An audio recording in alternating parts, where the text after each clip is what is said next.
Meu nome é Adriana Carranca e esse é o podcast Lugar de Escuta. Eu estou muito emocionada hoje por trazer aqui uma mulher que eu considero representar a força, a coragem, a luta, a capacidade de resiliência e a fé em sua dimensão mais ampla das mulheres brasileiras. Marinete Silva é negra, nordestina, nascida na Paraíba, em uma família de mulheres fortes que tem um histórico de luta por igualdade, justiça, direitos políticos e trabalhistas no campo e de participação ativa no exercício diário da democracia. Da zona rural de Alagoa Grande, no Brejo Paraibano, ela se mudou para João Pessoa e depois, casada, para o Rio de Janeiro, onde se formou advogada e criou muito bem, aliás, 2 filhas, crias da Maré, onde a família vivia. Aniele Franco, a atual ministra da Igualdade Racial, e a ex-vereadora Marielle Franco, que foi brutalmente assassinada em 14 de março de 2018. Dona Marinete, muito obrigada por nos dar esse privilégio de escutá-la. Obrigada, Adriana. Obrigada a todos. A gente está aí para fazer essa construção, falar um pouco da história, falar da memória, falar de uma história que traz, né, essa mulher nordestina, como você falou, para esse lugar, de morar no Rio de Janeiro, de mudar de vida, de casar e vir no dia seguinte para o Rio de Janeiro. E se formar, né, Dona Marinete, numa época em que poucas mulheres iam até a universidade, né? Exatamente. Então, eu fiz meu curso todo lá na Federal da Paraíba, deixei para tirar minha OAB aqui no Rio, que era mais fácil. Naquela época a gente não tinha a prova da ordem, mas tinha que ter um bom desempenho numa formação direta de estagiária, né? A gente faz estágio, eu fiz estágio aqui em vários lugares, inclusive em presídio, para poder acabar de concluir meu curso, mas foi um desafio, né, de uma mulher que é a primeira mulher a cursar uma universidade e se formar, de uma área jurídica, uma área que era majoritariamente, além do tempo, né, seria muito para homens e para gente que tinha uma ascensão direta dentro da família, já com alguns indícios de que pudesse chegar à universidade. Então, a gente chega para mudar essa história, né, para construir. A senhora foi a primeira mulher da família? Da família. Olha, quantos irmãos mesmo, Dona Marinete? Eu lembro que são muitos, mas eu me esqueci o número. São 11. 11 irmãos. Todos, 11 irmãos.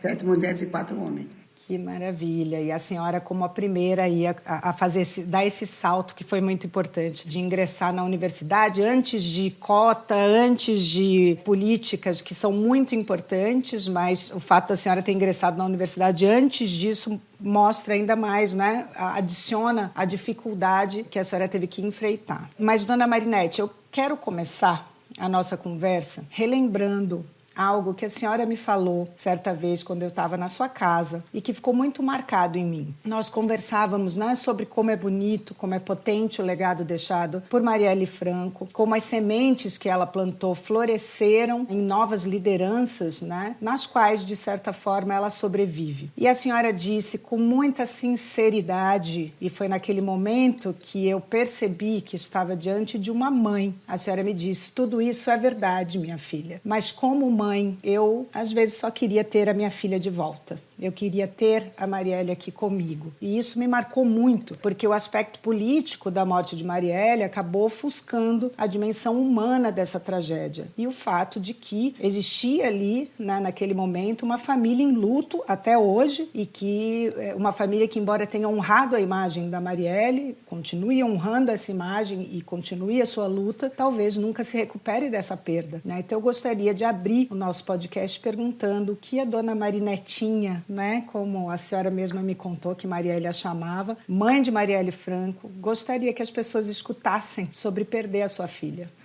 Olha, eu acho que não tem nenhuma mãe preparada para isso, né? Para passar pelo que eu passei, tantas pessoas estão passando ainda. É muito difícil, porque foram 38 anos de uma intensidade, né? Marielle era uma mulher que viveu intensamente os 38 anos dela, e a gente perde Marielle no momento, acho que num dos momentos mais concretos da vida dela, enquanto mulher, enquanto negra, enquanto parlamentar, enquanto uma ativista, né, dentro do Rio de Janeiro, que coordenou uma comissão dentro da Leste por 10 anos, uma mulher que tem um resgate parte muito grande da história dentro do catolicismo. Era uma mulher católica, uma mulher que foi professora, além de professora, foi uma catequista por 10 anos, coordenadora de crisma. Catequista, é? Sabe, era uma mulher de missa dominical, e era uma mulher que traz a história das minhas avós, né, da minha mãe, e a nossa história. A gente cria Marielle e a Anne dentro desse segmento que a gente acredita até hoje e que tem também me sustentado, Adriana, porque não é fácil. Acho que o que eu vivo aos 72 anos hoje é também muito pela minha fé, pelo que eu construí, pela formação que eu tive, né, pelo que eu trago da formação de vida, né, da minha mãe, que da nossa criação, nossos valores que são intensos até hoje. Trago muito isso presente para o que eu construí com as minhas filhas, construí com parte do caráter da Luiara. A Luiara fica conosco. Luiara, filha da Marielle. E a Marielle se separa muito cedo, uma mulher que viveu tudo muito precocemente. Então, é viver esses 6 anos dentro de uma dor que não tem como mensurar o que é isso. Não tem como mensurar. Eu acho que eles não tiram só o físico da Marielle, tiram a esperança, né, de vida. Eu tenho uma parte da minha vida, tem uma parte de mim, que a gente nunca imagina. Eu pari minhas filhas e nunca imaginei que isso chegaria tão perto da gente. A gente via muito, né? E eu me lembro também da senhora contar como foi naquele momento que a senhora teve a notícia do que havia acontecido com a Marielle e que não era possível acreditar, porque não houve nenhum sinal. Marielle não era uma pessoa que né, motivava o ódio, muito pelo contrário, não havia ameaças a ela pessoalmente, né? E eu queria que a senhora me falasse daquele momento, porque ao mesmo tempo em que vocês viviam aquela dor e aquele momento de entender, né, o que estava acontecendo e aceitar, a gente já tinha na internet a máquina do ódio operando e disseminando notícias falsas, ataques, né, desrespeitando, né, de uma forma tão cruel a imagem da sua filha. Como é que foi aquele momento? Como é que a senhora soube do que estava acontecendo? Como a família recebeu essa notícia? Olha, foi uma quarta-feira que era tudo muito normal. E a gente, lógico que ninguém espera passar por isso, mas eu recebi um telefonema de um padre muito amigo nosso, e amigo até hoje. E ele perguntou para a Marielle, perguntou como é que ela estava, e eu falei que Marielle estava bem, porque ela estava acabando uma atividade de trabalho, né, no centro da cidade, e provavelmente estava indo para casa. E o padre Lincoln se propôs a estar comigo, mas também não falou o que era. Um padre que foi um capelão da Câmara há muito tempo, é uma pessoa assim, muito querida. Tinha muito problema com ele, mas politicamente, porque era um padre que vivia muito próximo da gente. Mas eu não sabia de nada, né? A gente não sabia. É claro que eu tinha vários telefones para a Ana, e a Luiara estava lá em casa, estava com conjuntivite. E a gente estava tomando conta da Luiara naquele tempo, porque a Maria estava com a agenda muito cheia, era uma agenda que tinha, era um máximo intenso. Ele ligou, mas se propôs a ajudar no que precisasse, que ele estava indo ver uma tia em Petrópolis, estava já com um problema de câncer muito sério, e que no dia seguinte ele podia estar comigo em qualquer momento. Também não falou o que era. Nós viemos saber mesmo assim diretamente, a Anne também não sabia, ninguém, quando apareceu mesmo, né, na taxa na verdade, quando aparece ali, que era um dia de jogo do Flamengo, na quarta-feira. Na televisão, a Anne tinha recebido muitos telefonemas, mas acho que ninguém tinha coragem de falar o que tinha acontecido. Tinha muita mensagem, a Luiara também, estava todo mundo, a gente estava em Catoninho. Não, mas a gente não tinha nada assim de concreto que alguém, até que uma amiga da Anne falou, e a Anne estava lá no quarto, lá em cima, desceu correndo e gritando, dizendo o que tinha acontecido, e a gente acaba vendo também. Então foi isso, foi uma noite bem atípica, uma noite bem dolorosa. A casa encheu muito, as primeiras pessoas que chegaram foram alguns amigos das vizinhas, a vizinha de porta, e uma família muito querida, que é uma família que era do SEAT, né, da Luiara. A Luísa com a família dela, com a mãe e tal. Então foi uma pessoa que chegaram, então a casa encheu, foi uma noite bem dolorosa. E isso que a gente viveu aquela noite intensa de dor, mas ninguém nunca esperava, né? Não cai a ficha, né? Naquele momento, é o momento de resolver coisas. A gente acaba, fica, além de fragilizada, chegou muita gente, a casa encheu. Né? O pessoal de todos deputados, amigos e pessoal do partido, todo mundo chegou. E foi aquilo que a gente esperava, né? De uma comoção muito grande. A gente viu meia hora depois toda a história revertendo contra a Marielle. A Anne foi uma pessoa que teve muita força, a Anne foi lá. O ex-marido dela chega também, o Fábio, que é muito próximo, a gente vai com a Anne. A Anne ainda consegue chegar em tempo de ver a irmã, ver aquela cena, né, horrorosa dela. Ela me contou, sim. Ela no carro, então foi uma noite muito... E uma noite que eu falei, eu digo, gente, eu não não posso mudar essa história hoje, mas eu posso, entendeu, ser forte suficiente para manter a minha calma. Eu não dormi, né, eu acabei não dormindo, nem com dormir, e a casa, pessoas também chegaram, pessoas da família, e eu sempre tenho muita fé, então eu me joguei para Maria, né, eu digo, ela passou tudo isso, né, era um filho que era uma liderança também, e a gente até hoje não sabe por que fizeram aquilo com ele. Então, eu também... Maria, mãe de Jesus, a senhora está falando, bonito. Eu não tinha muito o que questionar. Quem seria eu naquele momento para questionar o desígnio de Deus, porque para ele tudo ele tem um propósito. E foi ali que eu consegui, sabe, me manter.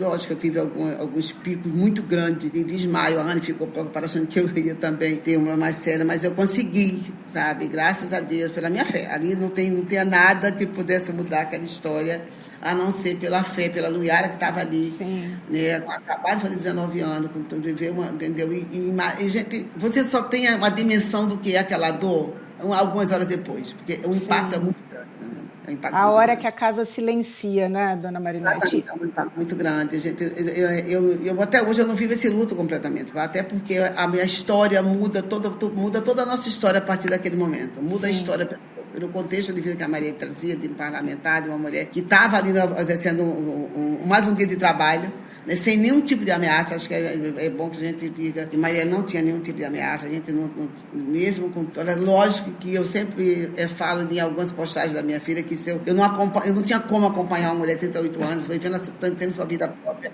como parlamentar, construindo essa história, não tinha como acompanhar. Algumas vezes eu falei, gente, eu tenho que estar mais perto, até para dar uma segurada nas falas, em algumas falas, mas eu não podia fazer isso. Né? Ela estava como relatora de tudo que ela estava vivendo dentro do Rio de Janeiro, né, do que era uma intervenção. Então aquilo tudo traria mais consequência para a vida dela, porque ela era uma mulher era combativa, né? Ela achava que aquela intervenção não tinha que ser só na segurança pública, como estava acontecendo na Maré. Que já estava tendo muita coisa, muita atrocidade naquela época. Então ela entendia que também podia ter outras pautas, como educação, saúde. Né? Era esse embate dela, sendo uma relatora daquele projeto. Por outro lado, dona Marinete, quando a gente... Olha só o absurdo, né, que existe também nessa fala, isso é o que uma parlamentar deveria fazer. Ser combativa. Ninguém deveria ser alvo, não é, de ameaças, e muito menos do que aconteceu com a Marielle, por exercer a sua função política dentro da democracia, né? Por ser combativa, por apontar e jogar a luz sobre aquilo que está errado. Então, o caso, né, da Marielle também ilumina, né, ilustra como o Brasil naturalizou a violência, né, a violência política, que depois a gente viu como piorou, né, por um momento, toda a polarização, o uso da imagem da sua filha. E, para quem estava de fora, aquela notícia chega como uma parlamentar que foi assassinada dentro desse quadro de violência que há no Rio de Janeiro e em todo o Brasil, né? O Brasil é um dos países que mais mata políticos, né? E políticos e candidatos, enfim, com um dos maiores índices do mundo de violência política. E imediatamente depois a gente começa a ler questões de associação da Marielle com o tráfico, uma tentativa. E aí a gente olha para essa família, para sua fala agora, né, que descreve uma família muito unida, uma mãe, né, a sua filha estava em casa, a sua neta estava em casa, a família que se junta para cuidar, né, cuidar da Luiara, que estava com conjuntivite, a família que é muito querida pela vizinha, que se relaciona com todos à sua volta. É uma família normal brasileira, uma família normal e muito unida, né? Tradicional nesse sentido, né, de união. A Marielle era muito presente, eu sei que a senhora foi muito presente na vida delas quando elas eram crianças, aquela mãe que cuida mesmo, né, que está de olho o tempo todo. E aí isso se transforma numa arma política, né? Se tenta apagar essa dimensão humana e se transforma isso numa arma política. E eu queria saber como é que a família conseguiu lidar com todos aqueles ataques e mentiras que foram produzidas para distrair realmente do que importava, que era a investigação e a responsabilização do assassinato. Olha, Adriana, é bem difícil. Eu tenho uma frase que eu sempre uso, é uma coisa que eu sempre digo, olha, toda essa, né, uma campanha de defamação que continua até hoje, infelizmente. Até hoje a gente recebe, né, que a Marielle era uma mulher, uma abortista, que era uma mulher que defendia o bandido. Então essas pessoas, infelizmente, ainda não têm essa dimensão. Essas pessoas ou não querem saber o que é o direito humano, ou não querem ler, ou esse apagamento é muito melhor para algumas determinada camada da população, né, da sociedade de modo geral. E eu digo sempre que quando a gente ouve, né, ou então lê essa música, a Marielle, ela tinha esse comportamento, era uma mulher que era ligada a qualquer facção, uma mulher não sei se você deve ter visto, que botaram uma mulher totalmente diferente da minha filha, no colo de um... Sim, eu me lembro de uma facção de um traficante conhecido. Uma facção, eu nem lembro, a mulher era filha de um desses homens. Então, isso tudo, entendeu? Eu acho que isso não mexeu muito comigo. Eu digo sempre que quem conheceu ou conhece o pai e a mãe da Marielle jamais acreditaria no que podia se falar da Marielle. Porque era uma mulher que tem uma transição maravilhosa dentro da Maré, uma mulher que construiu sua história ali dentro, uma mulher que transitava com as duas facções de um lado para o outro, né? Que a gente tem uma divisão de uma faixa que de um lado é um comando, do outro lado é outra facção, e a Marielle, a gente conseguia entrar dentro daquele lugar com uma autoridade e dizer que ele ia entrar e ia sair. Então era essa mulher que a gente traz dentro dessa comissão, dentro do direitos humanos de modo geral. Porque a vida dela começa com tudo por conta do que a gente exercia enquanto família. A gente sempre foi uma família nordestina, família que traz muito isso da Igreja Católica. A Igreja Católica tem isso, a evangélica também, mas a gente vem desse segmento de acolher essas pessoas dentro da igreja, de grupo jovem, de catequese, que agrega muito. Então a gente sempre foi dentro desse lugar. Então, isso mexeu, é claro que mexeu. Isso a gente vê as autoridades que falaram, que foram repassando, né, infelizmente, notícias falsas em relação a Marielle. A Anne defende, a gente defende, e eu volto a dizer, só quem não nos conhece. Era uma mulher que jamais chegaria a ter qualquer outro tipo de comportamento, não sei o que ela fazia, né, de agregar, de lutar, de 46.502 votos dentro de uma eleição, uma mulher negra, uma mulher que defendia a pauta que a gente defende hoje, que é igualdade para todos, é seu direito de vir. Marielle tinha muito isso na vereança dela, que era cuidado. Marielle cuidava do humano, respeitava e cuidava de todos. E cuidou da Aniele, que hoje é ministra, né, da Igualdade Racial. A senhora me contou que a senhora trabalhava muito, seu marido também. Muitas vezes, como a Mari era mais velha, ela tomava conta da irmã, levava a irmã na escola, né, ia buscar. Tem muitas cenas, a própria Aniele se lembra sempre disso com muito carinho. Não, tem sim. Na verdade, são quase 5 anos de diferença uma da outra. Então, e a vida da gente como não é diferente do que a gente vive hoje, dentro das comunidades, em qualquer lugar. Mãe deixando seus filhos na creche, a gente sabe, porque você tem filho e sabe o quanto isso é antigo para uma mulher de periferia. Uma mulher que trabalha, uma mulher que depende muitas vezes do outro. E quando você tem uma filha um pouco mais velha, isso já te dá um pouco de conforto. Era o que foi acontecer com a gente. Hoje eu vejo essa história se repetindo com a Maria e a Eloá, com a Anne. O cuidado que a Maria tem com a irmã. Então, era exatamente isso. A Marielle tinha autorização para acompanhar a irmã, a Marielle tinha autorização para assistir reuniões de catequese, de pegar na escola. Então, ela sempre se destacava pelo que ela fazia.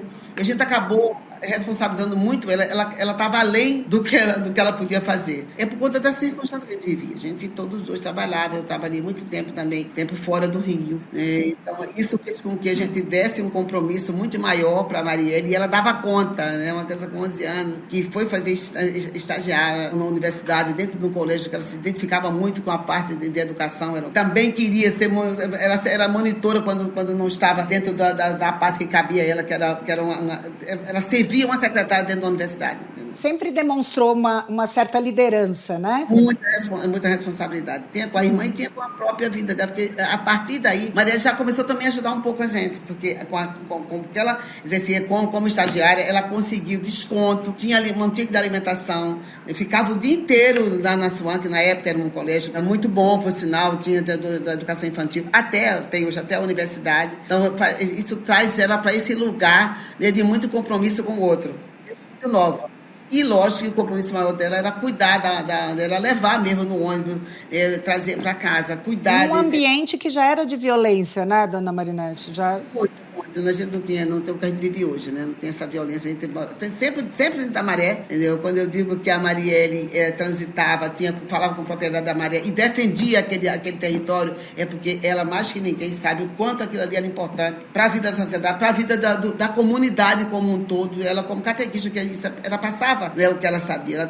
Infelizmente, hoje tem muitos catequistas da minha filha que não estão mais vivos. Mas isso também é uma estatística que a gente vê acontecer ainda hoje. Então, ela também lidava com isso. Ela encontrava os catequistas dela na rua, ela ia falar com eles, ela explicava que aquela vida não era uma vida digna, entendeu? Então, esse lugar de uma representatividade e de uma sociedade como um todo, a minha filha trazia muito desde muito nova.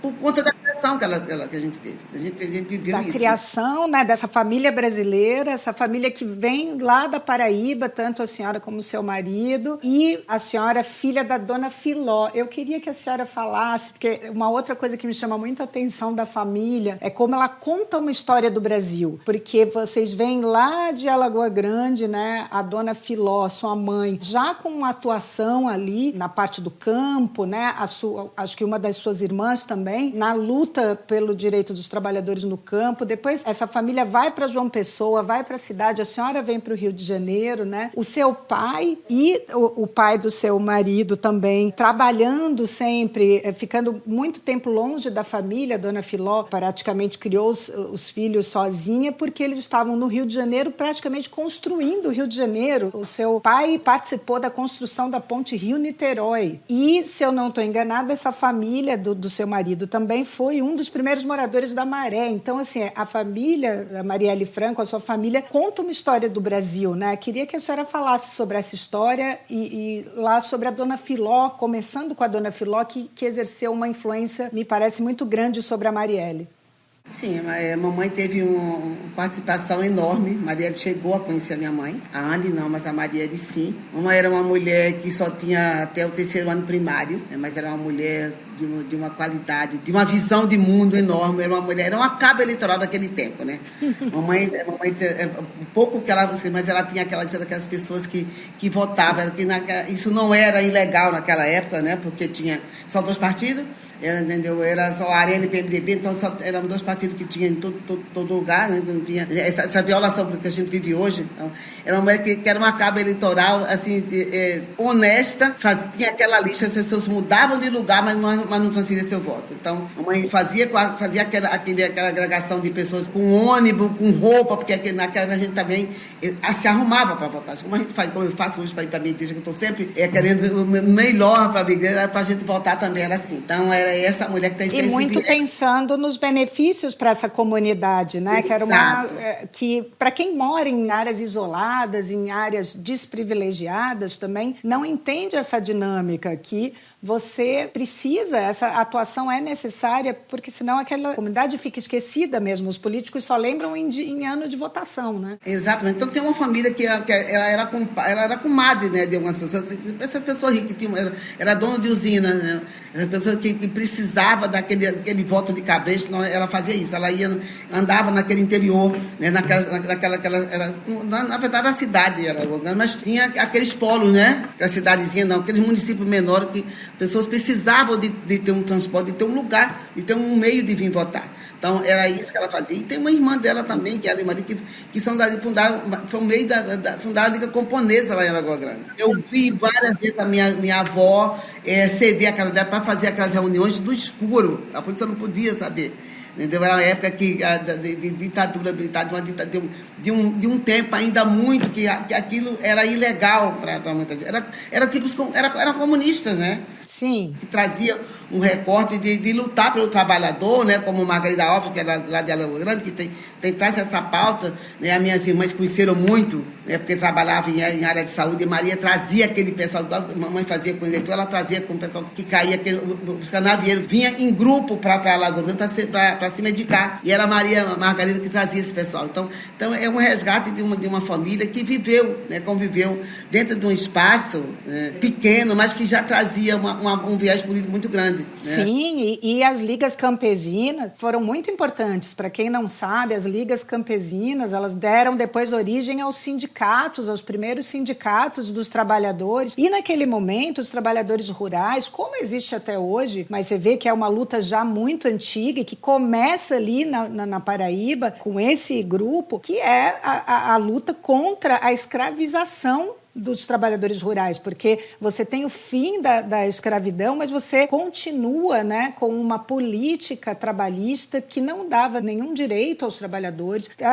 que muitas vezes trabalhavam na lavoura por moradia e comida, né, e isso se caracteriza como uma forma de escravidão, e era essa luta, independente de rótulos, se era comunista, se era anarquista, o que fosse, a luta era digna e era legítima, né, por direitos que são, obviamente, humanos, né, no sentido mais amplo da palavra, que é você receber pelo seu trabalho, e foi ali, as ligas campesinas foram a primeira organização formal de trabalhadores rurais que começaram a exigir esses direitos que são fundamentais para todos nós, né? Então, se deturpou muito essa coisa do rótulo do comunismo, né? É muito hoje instrumentalizado por partidos políticos, né? Para fins eleitorais, né? Mas naquele momento, para quem vivia ali naquela condição de trabalho, naquelas condições de vida na Paraíba, vocês não estavam pensando em Moscou, né? Na União Soviética. Ali era uma questão local de você simplesmente ver que aqueles trabalhadores mereciam esses direitos, eram explorados, muitas vezes morriam nas lavouras de tanto trabalhar, não conseguiam pagar dívidas que adquiriam com os donos das fazendas, né?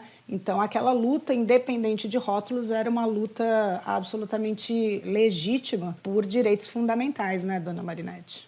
Sim, não, e independente dessa parte política, né, que as violações já tinha naquela época, a mamãe já tinha uma visão de empreendedorismo. A minha mãe fabricava em casa, ela criou esses filhos praticamente sozinha, que você tinha falado.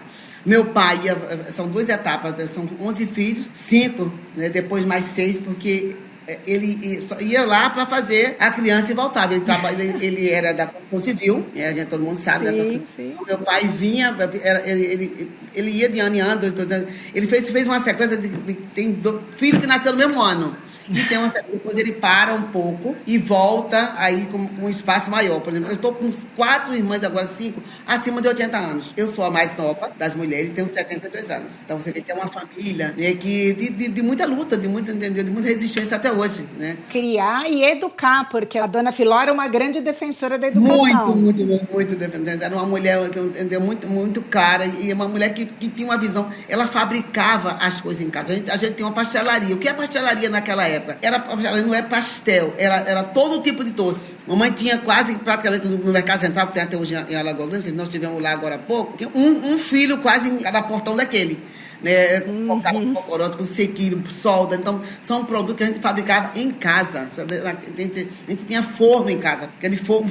E assim ela criou os 11 filhos. E assim ela criou os 11 filhos, né? E a família de Toninho também é toda de lá. Não ele nasceu aqui, mas os pais são todos de lá. Então, gente, esse histórico de uma família que lutava desde muito cedo, além de ter tempo de criar esses 11 filhos, né? de ter minhas irmãs mais velhas dentro da área de saúde, que eram as amigas da Margarida, que convivia direto com ela por conta do histórico de hospital. Que hoje é homenageada todos os anos na Marcha das Margaridas, foi assassinada, né? Exato. Então a gente conviveu com esse histórico de querer o bem, fazer, e ter uma condição de ter seu próprio negócio desde muito cedo. Mamãe dizia, em todo lugar que ela morava, ela do primeiro quarto ela fazia uma quitanda. Ela dizia o seguinte, que era melhor pingar do que secar. Então, aquele dinheiro rotativo que ela tinha, né, depois que veio, né, mesmo em João Pessoa, quando ela veio para João Pessoa, Nós viemos todo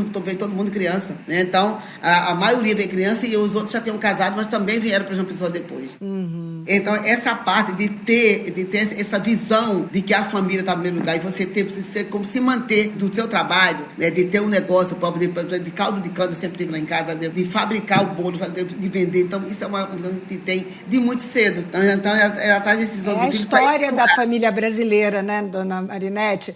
Quando a gente hoje fala... a informalidade, a gente chamou informal hoje, mas naquele tempo era a pessoa que trabalhava por conta própria, fazia o seu próprio negócio. Então a mamãe traz isso, as irmãs também, todo mundo, entendeu? E aí meu pai era esse, e os pais, o seu pai e o pai do seu Antônio, né? Eles se conheciam e trabalhavam juntos na construção. Então, os pais de Toninho, o pai dele foi o terceiro morador aqui na Baixa do Sapateiro, né? Eram palafitas, né? Tem hoje aí o Museu da Maré, que tem um lugar do seu Chico, que é um lugar que é umas coisas que ele vendia. A máquina de moer, aquele treco de cortar fumo. Que deu origem à Maré, né? Ele iniciou a Maré. E os dois trabalharam na ponte Rio-Niterói, dona Marinete? Exatamente. 60 anos que eles moraram ali e hoje tem um histórico concreto, né? Que é no museu um lugarzinho que é o do pai de Toninho. Mas o pai de Toninho também era um homem que tinha uma visão muito boa. Ele estudou financeiramente. De coisa de finanças, entendeu? Ele tem uma visão maravilhosa, né? Também tinha. Era um homem que tinha um armazém que naquela época ele comprava um caminhão fechado de açúcar para vender dentro da comunidade. Ele era amigo do pessoal da Casa da Banha. E Marielle ia lá toda hora, pequenininha, para pegar bala, né? Docinho. A gente vivia, né? Morou lá dentro mesmo.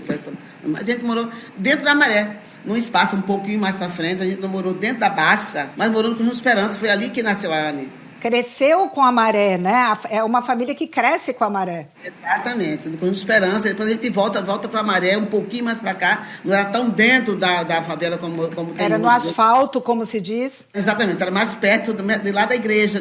Mas é tudo, o complexo é o mesmo, né? Só muda. A violência chegava menos ali, porque não é na Rua Oliveira, onde tem aquelas faixas todas, aquelas facções todas, mas também é Maré por conta do território que é todo Maré. São 15 comunidades, mais 140 mil pessoas que é hoje. Então é um espaço, é um território que é totalmente dominado, com menos violência do que tem hoje. Sim, e é uma cidade, né, dona Marinete, essa coisa que a senhora fala da sua família ter, como já a dona Filó, desde cedo, já tinha essa consciência de direitos, já tinha essa consciência política da importância do voto, já tinha essa consciência empreendedora, né, de sustentar sozinha 11 filhos, enquanto o marido trabalhava no Rio de Janeiro na construção, né, construindo o Rio de Janeiro, né, e aí você fala, até muito pouco tempo, até hoje, muita gente fala das favelas como um problema. E, na verdade, as favelas foram uma solução. A solução que foi encontrada pelos trabalhadores que não tinham acesso à moradia, porque o Estado não atendia a essa população, embora fossem trabalhadores, né? Não conseguiam pagar um aluguel, muito menos comprar um imóvel, e que deram àquilo a solução que havia naquele momento, que era viver nas palafitas. E essa comunidade, como se continuou com uma política de a grande parte da população brasileira não ter acesso à moradia, essa favela ela cresce, ela vira praticamente uma cidade, ela tem seus próprios negócios, né? Ela tem suas próprias hierarquias e até desigualdade, que é o que a senhora falou. Os moradores que vivem no meio da favela, eles sonham em mudar mais para as margens, mais para o asfalto, que foi um pouco da sua história, da sua família também, que foi ascendendo socialmente, né, por meio de muito trabalho, e conseguiu. Já mais tarde, quando a Aniele Franco, hoje ministra da Igualdade Racial, nasceu, já moravam num condomínio de moradia popular, né, que era o Conjunto Esperança, que era em si uma cidade, né, dona Marinete? Então, mas o Conjunto Esperança é bem lá dentro, não é aqui fora, não. Sim. Era já grandinha. Maria era adolescente e a Anne bem pequena. Sim, que é sim. Perto da Escola Bahia, que tem hoje algum lugar que você, no Brasil, você passa, você vê. É uma escola, estado da Escola Bahia, uma escola conhecidíssima hoje, entendeu? Com um corpo maravilhoso. Ali Toninho estudou também, os irmãos dele estudaram, mas a história da Maria e da Anne é lá dentro mesmo. Lá dentro, sim. O seu Toninho, ele nasce na palafita, né? Depois que a gente casa, que vai lá para Esperança. Sim, sim. E é o segundo lugar, né, antes de chegar de construir a Vila do João Jardim, mas é o segundo lugar que a gente recebe aquela chave, entendeu? O BNH, aquele antigo. O sonho da casa própria. Meu pai vivo, a gente entendeu. Então, isso era 81 anos e não tinha nascido ainda. Ano é 84. Sim. Então, era um lugar aquele conjunto era um dos lugares belíssimos ali dentro. As minhas filhas foram ver as primeiras mortes dentro da favela. A Ana e a gente já indo para a igreja, foi um domingo. Já indo para a escola, né? Exatamente, um domingo de manhã que estava lá, foi uma coisa horrível. Né? Não vou nem entrar em detalhe, mas foi uma brutalidade enorme. Foi a primeira vez que a gente viu violência ali dentro. Uhum. E eu me lembro da Anne contar dessa cena da Marielle tampando os olhos da irmã para que ela não visse essa cena. Um domingo de manhã indo para a igreja. Para a igreja. A capela, que era de madeira na época, foi onde a irmã Maria fez a primeira comunhão. Foi ali que iniciou, entendeu? Ali ela teve o desejo de ser catequista, de ser auxiliar, que ela acabou tendo turmas, ficando 10 anos de catequese. Então, esse lugar era um lugar que era um lugar que a gente não tinha nenhuma facção. Vocês viram isso acontecer, né? Esse crescimento. E construindo o que a gente vê hoje, a Vila do João hoje é um lugar, né, que dia e noite tem gente. Se você quiser encontrar dentro do Rio de Janeiro, desde uma roupa de grife até uma agulha, você vai encontrar a noite inteira. Aquilo é rotativo. Aí vem aquela sequência toda de Baixa, Nova Holanda, até chegar naquela parte já que é uma parte que a gente diz mais elitizada, que é mais perto da Avenida Brasil. Então, é uma coisa que cresceu para gente. Hoje tem Salceberê, cresceu tanto, que são 15 comunidades com a quantidade de pessoas e é rotativo. O que faz isso? Faz com que o que gira ali dentro para a própria comunidade gera emprego, empreendedorismo. Todo mundo quer ter o seu negócio ali dentro. Então, era nesse lugar que a gente começa a criar as meninas, já tendo essa visão de aí chega a funk, chega a Marielle com aquilo tudo, dando aquele trabalho. E isso dentro com esperança, ela nasce, ela sai maternidade com esperança. E ver o nascimento do funk, né? Do funk carioca, que foi aquela fase. O crescimento da Marielle, se espelhar naquela irmã que ela fala até hoje, ela tem muito respeito pela irmã, até por isso. A figura da Marielle para a Anne sempre foi uma figura de muito respeito. Sim. Era uma referência para ela, como sempre, porque ela era uma catequista, era uma mulher que se destacava em tudo. A Marielle nunca quis ser filha, entendeu? Né? Ela queria ser uma professora. E a Anne viu isso crescendo, né? Dentro ser para a mãe. Né? Aí traz isso, leva isso para Lagoa Grande, traz isso para aqui para o Rio. E a gente vive com essas meninas mostrando a diversidade que tem dentro de uma comunidade, vivendo todos os momentos. Aí começa a diversidade, a pluralidade, a força, o trabalho, né? o esforço e a própria organização política, porque a própria favela, para existir, ela precisa se organizar, né? Ou já os moradores há muito teriam sido expulsos. Então, existe também nas favelas, pouca gente sabe, né? ou vê, que é uma organização política muito maior do que em bairros de elite, né? Uma comunidade realmente mais unida e que tenta resolver ali os seus próprios problemas. Dona Marinete, eu queria perguntar sobre a questão religiosa, porque a senhora fala muito, né? Eu sei que a senhora tem muita fé. Quando eu fui na sua casa para entrevistá-la, eu lembro que a senhora estava assistindo a missa na televisão. Eu sei que a senhora sempre frequentou e continua frequentando a igreja com as suas filhas, né? E aí existe, claro, um certo conservadorismo, né, da Igreja Católica, embora dentro da Igreja Católica haja movimentos que foram mais progressistas, como a teologia da libertação, as comunidades eclesiásticas de base, que tinham muita participação, né, como a senhora falou, até a Igreja Católica em um momento teve muita participação nas comunidades, né, mas ela tem esse lado conservador e hoje a senhora abraça essa luta com muita dignidade, que foi a luta da sua filha, por igualdade, por direitos LGBTQ, por direitos iguais, né, para homens e mulheres, contra a violência, por liberdade religiosa, que é uma coisa também muito bonita da sua parte, como mulher católica, crescida na Igreja Católica, mas defensora hoje da liberdade religiosa. Então, eu queria que a senhora falasse como a luta da Marielle transformou a senhora e a sua percepção de mundo. Olha, Adriana, a luta da Marielle faz um resgate da história, né? Desde de lutar por igualdade para a mulher e para todos, como ela sempre dizia, com a pluralidade que ela exercia enquanto mulher negra, com liderança dentro de uma comunidade, até mesmo dentro da Aleste, como uma defesa dos direitos humanos, ativista, como ela era, uma mulher incansável, mas ela muda a história a partir da história dela, né? Quando ela, ela casou 2 vezes, teve vários namorados, vários... Entendeu? Isso porque a senhora não deixava ela ir em baile funk, né, dona Marinete?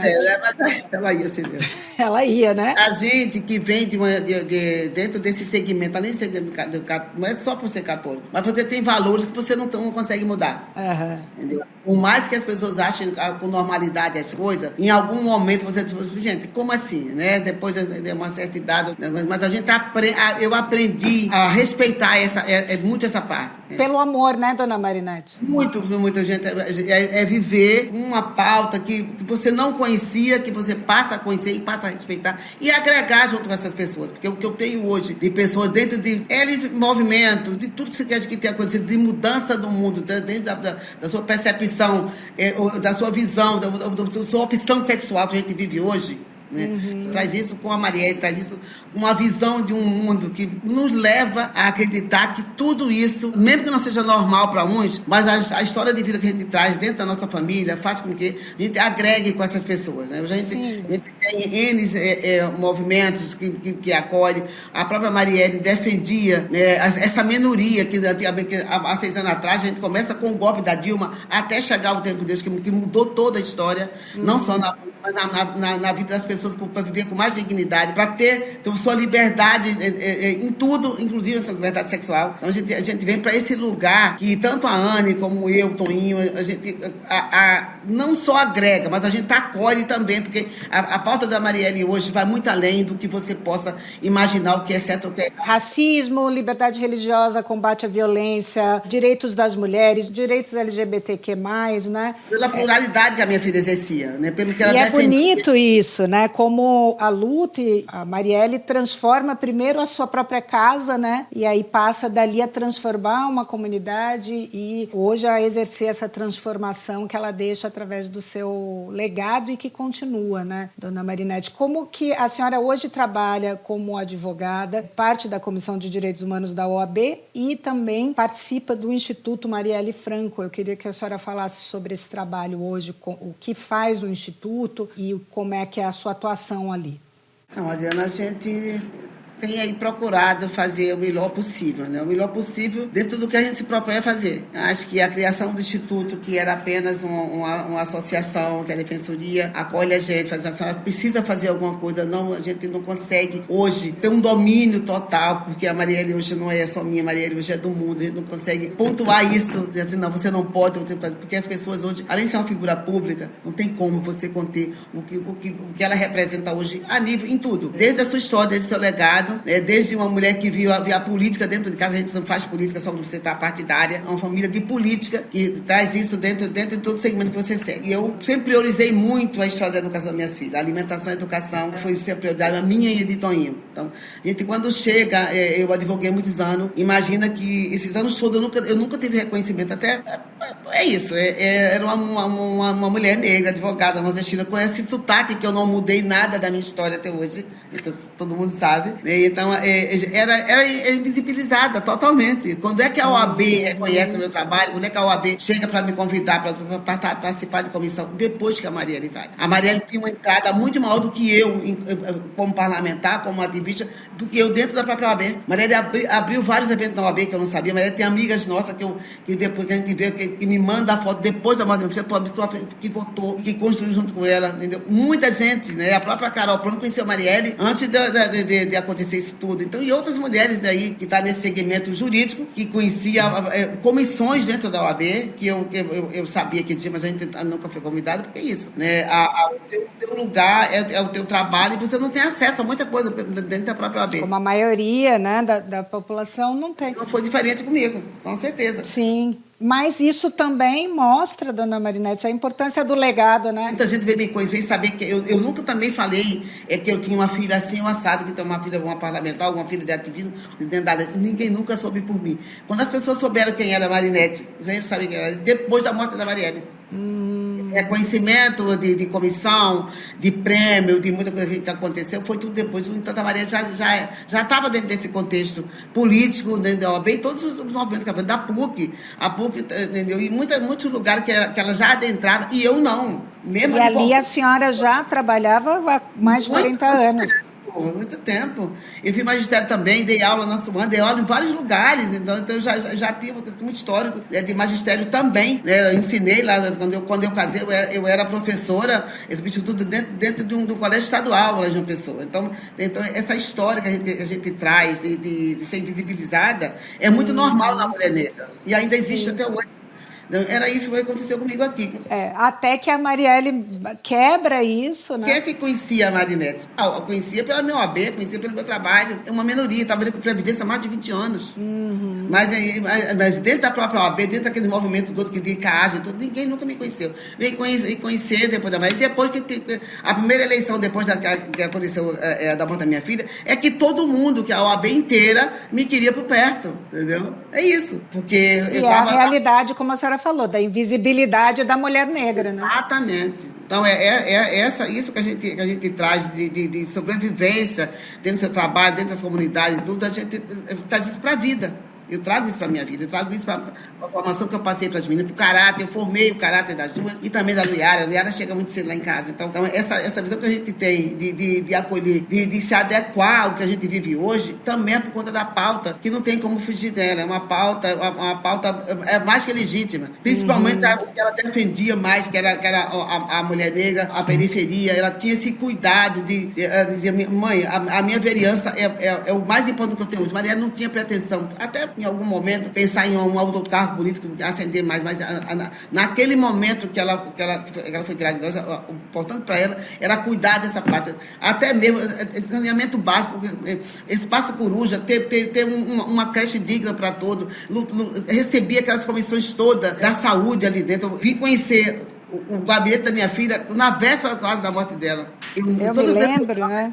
Dizendo alguém, eu não conseguia entrar. Eu já contei isso para as pessoas. Então, para você ver o quanto essa distância de ter esse contato direto com uma mulher que vivia uma vida própria, ela vivia sem hora para nada. Então, isso fez com que cada vez mais a gente hoje defende, luta pela memória. O Instituto foi criado também para isso, com esses 4 pilares que você perguntou, e que a gente, a associação, depois passa, né, junto com a ANA, com essas organizações que nos acolhem desde o primeiro ano da morte da minha filha, para a gente lutar e ter esse legado mais perto, preservar essa semente, a memória, a justiça e, entendeu, trazer esse resgate que transcende hoje o Brasil, transcende o mundo, que é a Joia da Marielle. Então, esses 4 pilares é fundamental para a gente manter essa história viva. E que, dona Marinette, também agora refletindo sobre a que a senhora está falando da invisibilidade, a Marielle foi, me parece, acho que a 5ª vereadora mais votada do Rio na época, enfim, ela teve muitos votos, né, mais de 40 mil votos, mas ao mesmo tempo, né, precisou que algo tão trágico acontecesse com ela para que esse legado se espalhasse para o Brasil e além das fronteiras do Brasil, né? Então, também existe aí, você vê tantas coisas que a Marielle fez, tanta luta, tantas conquistas, né? E ela também estava ainda, embora ela fosse uma mulher conhecida, foi eleita por voto direto, né? Por dezenas de milhares de eleitores no Rio de Janeiro, mas ainda assim, né? Suas sementes se espalham na hora que acontece algo trágico, que é muito a história também das pessoas negras, né? Como foi com George Floyd aqui nos Estados Unidos, né? Que gera, né, a morte dele também numa situação de violência extrema, brutal, como foi com a Marielle. Floresce finalmente, né, num grande movimento mundial por direitos das pessoas negras, vidas negras importam, e assim também com Marielle. Então, eu queria que a senhora falasse agora, assim, para a gente terminar, eu sei que nosso tempo já está curtinho, eu queria que a senhora se dirigisse aos eleitores e falasse sobre por que é importante para todos participar dessa luta de igualdade e por que votar em mulheres negras. Então, Adriana, a história da Marielle não é uma história atípica, é uma história que se torna hoje muito além do que a gente imagina que é política, que é um crime de um racismo tremendo. Marielle, além de ser uma política, era uma mulher de muito afeto com o que ela se propõe a fazer, sempre. Marielle chega daquele parlamento com 46.502 votos, não é pouca coisa. Não é. Uma parlamentar, uma mulher negra pela primeira eleição. Uma mulher que tinha confiança, isso é o que eu digo sempre, né? E eu tenho muito carinho por todas as pessoas que votaram na minha filha. Não teve uma urna no Rio de Janeiro que minha filha não tivesse um voto. Isso é super importante. É muito importante. Principalmente as mulheres que se identificavam da Zona Sul. Não foi a Maré que elegeu a minha filha. Eu acho que isso fica bem claro. Pela Maré, Marielle não era eleita. Marielle é cria da Maré. Pode até as pessoas, mas ela não morou muito tempo. A formação, a criação dela foi toda ali, dela e da irmã. Eu, com muito orgulho que eu tenho, amo, né? Várias coisas boas que a gente vê a Maré crescendo cada vez mais. Então, essa pauta que ela defendia e que a gente viu só ser reconhecida depois da morte dela, por alguns. Muita gente reconheceu o trabalho da Marielle há muito tempo. Não é à toa que essas mães hoje, tanto as mães de Manguinho como essas mães estão por aí, era a primeira pessoa quando acontecia uma atrocidade dentro do Rio de Janeiro, que matava alguém, a primeira pessoa que elas ligavam por uma comissão de direitos humanos era minha filha, que não tinha hora para atender essas pessoas, que tem hoje mães que são minhas amigas, hoje eu tenho esse coletivo que me acolhe com o maior carinho. Então, essa história que a gente traz para esses eleitores. Né? Que bom, né, que as pessoas acreditaram naquela mulher. Era uma mulher que fazia comício doméstico, não é à toa que você entra na casa das pessoas para falar da sua vida política. Então, tinha essa confiança. Só depois da morte que eu vim saber o quanto Marielle andou. Muitas pessoas no Brasil, fora do Rio de Janeiro, e que é, de certa forma, uma injustiça, porque ela já merecia esse destaque. Viva! Pessoas dentro da área da saúde, de mídia, né? Pessoas renomadíssimas de Marielle que abriu a porta para minha filha. Isso se chama confiança. Então, era esse afeto que Marielle trazia. Era uma política diferente. Né? A senhora fala muito disso, da política de afeto. Exatamente, o que é a política? Então, entrar na sua casa não é para você deixar na sua casa. Maria fez essa política, ela construiu a história política dela toda, fazendo comício doméstico dentro da casa das pessoas. Então, foi com isso que a minha filha chegou a tocar mulheres e homens dentro desse Rio de Janeiro. Talvez muitas avós foram pela neta, né, pela pauta que ela defendia. A gente encontra todos os dias, tem alguém contando, pô, olha, me deram o número dela no papel, porque a gente também não tinha material. Minha filha era uma política, continuou pagando prestação do trabalho que foi feito na filha naquela época. A Anne conta isso. A veracidade que tem isso é muito grande, porque a gente continuou pagando, e nós pagamos muito, papel, mandar fazer panfleto para minha filha, para poder ir para a rua dizer que ela é igual. Não, ela não é igual, ela é minha filha. Eu dizia isso, eu fiz campanha da minha filha. Com a Maria no colo pequena, entendeu? Indo para a porta dos lugares, dizendo assim, olha, a volta é minha filha. Não, ela não é igual, ela não vai ser igual. E ela não foi igual, ela não foi. Não foi. Tanto que o legado dela hoje... Todos, a partidade, todos ali, mas eu acho que igual a minha filha, com o que ela trazia, ainda pode ter, porque tem as mulheres hoje, cada vez mais a gente tem mulher dentro da política. A Marielle fez essa campanha, fez um seminário de mulheres na política dentro do Rio de Janeiro. Foi uma das últimas ações que ela fez. Então eu fico muito orgulhosa de agradecer, dizer o quanto isso que você não se arrependa. Sim. De ter votado. É uma pena que a minha filha ficou um ano e pouco naquele parlamento, naquela construção coletiva que era ajudar e cuidar do que ela precisava fazer, que era o que ela defendia aquela criança com incidente. E defendia nada mais do que o ser humano, né? Aí eu volto a dizer, quando falam que ela defendia qualquer tipo político de A ou B ou C, não, isso não. Isso não é verdade, porque eu pari e eu sei o quanto ela tem compromisso com o ser humano. Exatamente. E assim, dona Marinete, essa verdade, né, você vê, ela transcende a vida, porque eles conseguiram matar a Marielle, mas ela, como a senhora bem colocou na faixa que a senhora carregou no Carnaval de 2024, desfilando pela Portela, num carnaval histórico, baseado num romance, né, O Defeito de Cor, da Ana Maria Gonçalves, que é um clássico sobre a questão do racismo, um desfile, né, que levou para a avenida essa luta incansável por justiça, por dignidade, por respeito de todos os seres humanos, né, vidas que foram ceifadas por racismo, homofobia, desigualdade social, né, e tantas outras barbáries cometidas, muitas vezes pelo próprio Estado, né? E a Marielle vive. E isso fala muito sobre a verdade do que ela defendia e sobre o legado que ela deixa é esse. Dona Marinete, muito obrigada por essa conversa tão rica. A senhora falou também muito bem da questão da democracia não ser algo que se exerce só no momento de votar, né? A própria história da sua família mostra o exercício diário da política e nós todos podemos fazer esse exercício todos os dias no nosso espaço, que foi muito o que a sua família fez, primeiro na luta no campo, lá na Paraíba, depois em João Pessoa, depois na migração para o Rio de Janeiro, a própria Marielle, que começa ali na favela da Maré e vai aumentando, né, o seu trabalho, o seu alcance, mas tudo isso é fruto do exercício diário da política e da democracia que a gente precisa preservar, e esse é o legado de Marielle.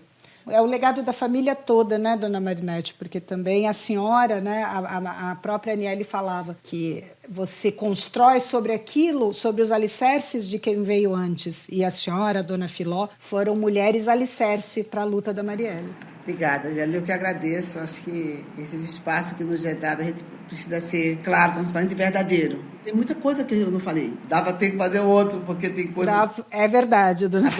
A grandeza que a gente traz enquanto família, enquanto mulher de luta, enquanto dores que a gente vem vivendo nesses 6 anos aí, atrás de resposta, atrás de tanta coisa que a gente precisa ainda. Viu nesse 14, né, que está chegando aí, mais um 14, 6 anos. Mais um 14. A senhora acompanha as investigações? Acompanho bem. Eu fico atrás dele, não tem jeito. Estou sempre com o MP. O que a resolução desse crime significaria para a família? Olha, Adriana, eu acho que não muda muito a nível de dor, mas muda para o Brasil, muda para uma resposta que a gente precisa ter. Exatamente. Eu acho que não pode banalizar de uma maneira, minha filha não pode ser nenhuma estatística e nem pode ver as pessoas acontecer isso e a impunidade de prevalecer, seja em qualquer campo. Não só para a Marielle, para o Anderson, mas para todas as pessoas que precisam ter de justiça digna, né, para todos. Então, acho que muda até a história desse país, né? Porque imagina que as pessoas hoje perguntem, se questionem em todo lugar do mundo quem e por que mandaram matar a Marielle. É uma resposta que é necessária hoje para o Brasil, tá? Enquanto democracia, porque acho que não tem democracia plena enquanto não souber quem mandou matar a Marielle Franco Anderson. É verdade. E é bonito, Dona Marinete, que dentro da sua dor e apesar da sua dor, a senhora ainda pensa no coletivo e acompanha com dor essa investigação e todas as dificuldades que vieram dentro dessa investigação, tanto que há 6 anos o crime ainda não foi solucionado, mas a senhora enfrenta essa dor pelo coletivo, né? Como a senhora falou, que é importante que esse assassinato seja solucionado, que os responsáveis sejam presos, e isso é uma coisa que o Brasil inteiro e o mundo quer ouvir. E nós também aqui no Lugar de Escuta, quem mandou matar Marielle Franco e por quê? Exatamente, a gente precisa. Muito obrigada, Dona Marinete. Eu que agradeço, obrigada pela oportunidade. E venha no Rio, hein? Eu vou sim visitar a senhora, que eu gosto muito. Gosto muito daquele cafezinho, Dona Marinete. Minha mesma, que saudade. Obrigada, viu? Obrigada mesmo. Um beijo, querida.